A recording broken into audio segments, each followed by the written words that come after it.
So apparently, around 4 a.m. this morning, somebody blew up one of the Georgia Guidestones. Yes, you heard me correctly. They blew up one of the tablets. These tablets stand 19 feet tall and weigh thousands of pounds. Whoever did it knew what they were doing, and they were using some gnarly explosives.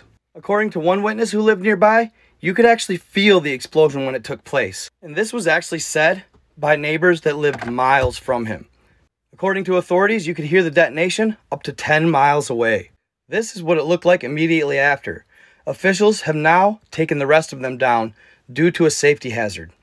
For those of you that don't know what the Georgia Guidestones are, stick around. I'm about to tell you. In June of 1979, a gentleman by the alias Robert Christian approached the Alberton Granite Finishing Company.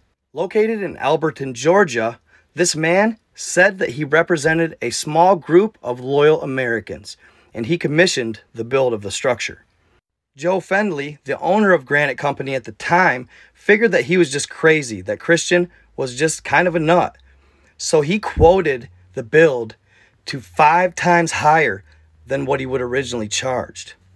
He did this in hopes that it would discourage Christian from doing the build, but it didn't. To his surprise, he said yes, go ahead. He also stated that he and a small group of people that wished to remain anonymous had been planning the build for 20 plus years. Around a year later, on March 22nd, 1980, 400 people were at the unveiling of this mysterious structure. Now, what exactly does it mean?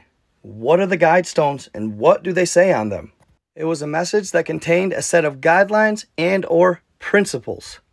It was written in 8 different languages, 1 language on the front and 1 language on the back of each of the massive stones. The first guideline: maintain the population of humanity at less than 500 million to be in perfect balance with nature. Number 2, guide reproduction wisely, and this in turn will help with fitness and diversity. Number 3, unite all of humanity with 1 written language. Number 4, rule passion, faith, and religion with a tempered reason. Number 5, protect the people and nations with fair laws and just courts.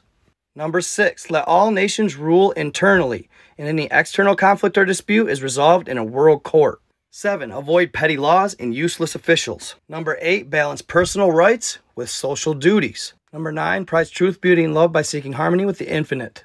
And last but not least, number 10, do not be a cancer to earth. Leave room for nature and leave room for nature. They said that last quote twice. So what does this structure that was astrologically aligned mean? Where did it come from and who wrote it? Those are all questions that have gone unanswered. The structure has stood for over 40 years and nobody really knows the source. One thing I do know is that a lot of conspiracies surrounded them and they're pretty renowned, known worldwide.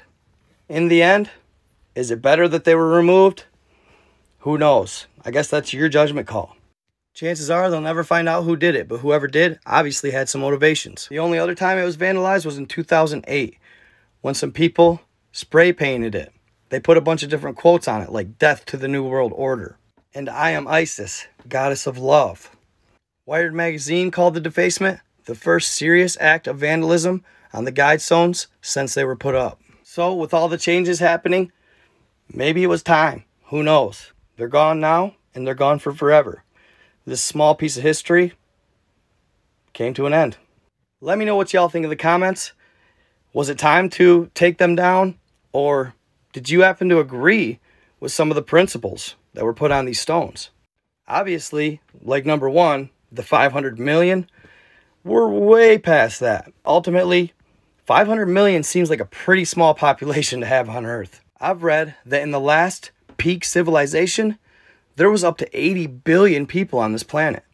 Just last month, they said the world population rolled over to 8 billion people. So does 80 billion seem feasible? Yeah, probably if we were damn near shoulder to shoulder. Also, it would be more feasible if there was much more landmass, which back then, Atlantis and Lemuria were actually in existence. Again, let me know what y'all think in the comments. And just so y'all know, I'm planning on hitting the live tonight. It's been a while. I want to catch up with y'all and see how your 4th went. All right? So, Stay tuned and be ready. I am out.